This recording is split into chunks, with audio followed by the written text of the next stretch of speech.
আমরা দেখলাম একদিকে দফায় দফায় জেরা চলছে, দফায় দফায় ম্যারাথন জিজ্ঞাসাবাদ চলছে সন্দীপ ঘোষকে, সেই ম্যারাথন জিজ্ঞাসাবাদের মধ্যেই অন্যদিকে আরজি করে কর্মবিরতি চলবে।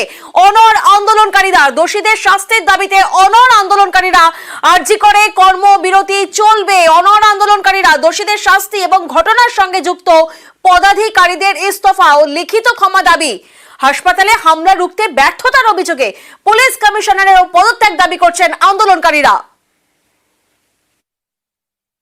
প্রথম দাবি আমাদের যে দোষীদের অবিলম্বে শনাক্ত, বিচার ছাড়া আমরা কি পেতে পারি। যারা এই লোকাল অথরিটি যে এই ঘটনার সাথে যুক্ত, এদের প্রত্যেকের আমরা রিটেন অ্যাপোলজি, রিটেন রেজিগনেশন এই লোকাল অথরিটির ভবিষ্যতে কোন রকমের কোন অ্যাডমিনিস্ট্রেটিভ এবং অথরাইজ পোস্টে যাতে না থাকে তার সুনির্দিষ্ট ব্যবস্থা স্বাস্থ্য ভবনকে করতে হবে। 14 তারিখে যে ভ্যান্ডালিজমের ঘটনা ঘটেছে, আমরা মনে করি এর দায় কলকাতা পুলিশকে নিতে হবে। পুলিশ কমিশনারের থেকে আমরা রিটেন অ্যাপোলজি অবশ্যই পদত্যাগ দাবি করছি। ক্যাম্পাসের মধ্যে এবং এই প্রোটেস্ট যে অনগোয়িং প্রোটেস্ট চলছে তার সম্পূর্ণ সিকিউরিটি ব্যবস্থা আমাদেরকে অবিলম্বে করতে হবে। এই ইনোভেশন ওয়ার্ক চলছিল, কার নির্দেশে এই ওয়ার্ক? আমরা যে এমার্জেন্সি পরিষেবা এবং নন এমার্জেন্সি পরিষেবা বন্ধ রেখেছিলাম, আমরা এখনো তাই রাখছি। রোগী পরিষেবা ব্যাহত হচ্ছে। আমরা কাজে ফিরে যেতে চাই।